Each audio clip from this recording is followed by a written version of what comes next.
United 0, Liverpool 3. Big problems, mate. Big problems. Embarrassing performance today as well. Yeah, you and others will pay for your crimes. Why? Because you're telling me a couple of weeks back that Casemiro scores the odd header, creates the odd thing in the final third, so it's acceptable that he can't do any of the basics that a midfielder can do. No, I said in that 90 minutes, in that game we were talking. What game was that? Fulham. And I was said in that 90 minutes, but he played well. You excuse the fact that he can't take the ball in the half turn, No, can't pass the ball 10 yards, can't do anything you expect from a midfielder. He waddles like a penguin. You excuse that lack of mobility. What you're saying is true. I'm just saying that when what you're talking about was off the 90 minutes in that Fulham game where he actually played well that day. It wasn't, this is why we need to keep him. It wasn't why, that's why he needs to stay in the midfield. I didn't legislate for any of that. I have to clear my name on that one. Okay, well, I'm not... But anyway, talk about him. Because I'm not an astronomy expert, but there's no planet I know that's far enough to ship him. He is so bad. It's disgraceful. Like, you watch that and that's not acceptable at any level.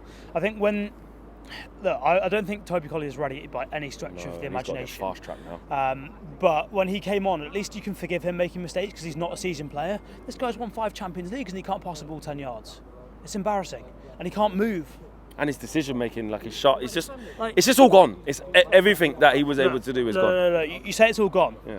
For a year and a half, it's not been there. Yeah. I've been calling this out for a very long time. The number of times on this channel, people in the comments, you watching this, have hammered me for saying he's shit and needs to go.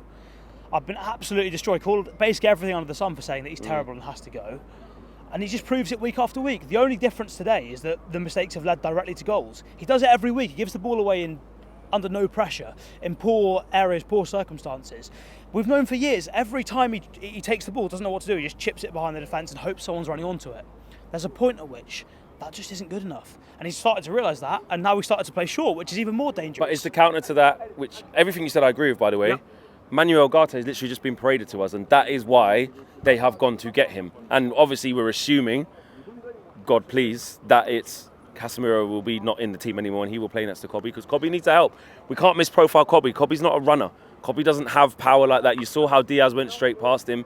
That's not his game and it's never going to be his game. We need to give protection to this kid and build the team around him properly and let him focus on what he is good at versus what he isn't, because covering space and recovery runs is not Kobbie Mainoo's game, and Manuel Ugarte has to make sure that that's what his job is. Yeah, you could see within 5 minutes before their disallowed goal even happened, Liverpool building with like the 8s really wide, like Szoboszlai was really wide, and I think they were pushing up Trent, like whoever was it, Salah on the touchline, and Trent was a little bit inside, but like really high. That's too big a space for Casemiro and Mainoo to cover. Absolutely. Because Kobbie's not a runner. He was doing 2 players' jobs at times, which has killed him, made him look worse than he is. But yeah, Ugarte, we've got to hope he stays fit. But even so, even if he stays fit, there's no other options really, because Collier's not ready, Eriksen can't move, and Casemiro's useless. There is a problem in midfield that hasn't been solved. The best midfielders today, there were 2 on the pitch actually, I thought. Kobbie Mainoo, obviously, and he didn't have a perfect game by any stretch, but the second one was Diogo Dalot. When he went into midfield, he was receiving the ball, dribbling forwards, actually taking players out of the game. I was just about to say that, takes players out of the game because he gets on a half turn once he inverts and drives, which is weird because that's what you want your midfielders to do. The biggest thing, he's brave. Yeah. He's brave and he's got a bit of physicality about him. That's what we need. And do you know what? For as bad as this game was today, that's probably the only positive sign of Ten Hag's coaching, in that he's turned Dalot from, a fairly average fullback into someone that can go in any area of the pitch and play fairly well. Well, you just spoke about Ten Hag there and saying about his coaching. Less. I mean, that's one, minute positive there. Let's say what we're seeing here, mate. We're getting run through like a steam train here. Yep. That's putting it nicely. There's no improvement. Nope. These are his players, severely his players now, especially with this extra 200 odd spent this window.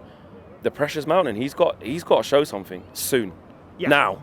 Yeah, he has to now. I think he's in big trouble, and I've backed him for the longest time. But if he's not sorted this out by November, he could. What's he doing wrong? What's going wrong? Because I know you're into your tactics and the way the team should play. And yes, Casemiro individually, 100% agree. And you can't legislate for people who do dumb things. I get that. But from a strategic thing, from a setup, a coaching point of view, and just straight up results. In all honesty, forget the results side of things. That can fluctuate when you're building a team. Obviously important, that's why we're all pissed off today. But the bit that annoys me most is that there hasn't been an improvement. And he's not established the fact that we're not technically good enough to outplay teams. If you're not good enough technically to keep the ball, you can't have 6 players in your front line, because when you lose it, you've then got 3 at the back and you've got 1 in midfield, or some massive, whatever combination where you're horribly exposed and open. And that's the problem, is that he needs to forget it sounds ridiculous, but forget the tactical side of stuff. Make them play football first. Get to a point where you can give your 10, 15-yard passes with 97%, 98%, 99% accuracy. Not give the ball away. Do the simple things right in terms of individually. Do we have the players for that, even though he's brought these players in? You bring in Onana, who's supposed to be good with his feet. He's spending more time kicking it long or kicking it out. The thing is, in the first 20, 25 minutes, I actually thought we were the better team. Even sort of ignoring the disallowed goal, I thought we were the better team. Yeah. The problem, we were playing short quite a bit, but there were a number of times where we played it into midfield and turned it over because we couldn't pass 10 yards. That's a fundamental problem for United. Forget the tactical side of stuff. Yes, he should adapt that, but if you can't keep the ball, it doesn't matter what system you play, you're going to be in trouble. Now, yeah, if you keep 5 at the back, you're going to be less exposed than if you have 2 at the back. But at the same time, if you can't pass the ball, you're always going to have problems. And that's the number one problem. Technically, these players are not good enough. And a large part of that has to fall on Ten Hag. I think the problem is there's a conflict and a contradiction of demands where he wants us to go direct and play into the space, which I totally get.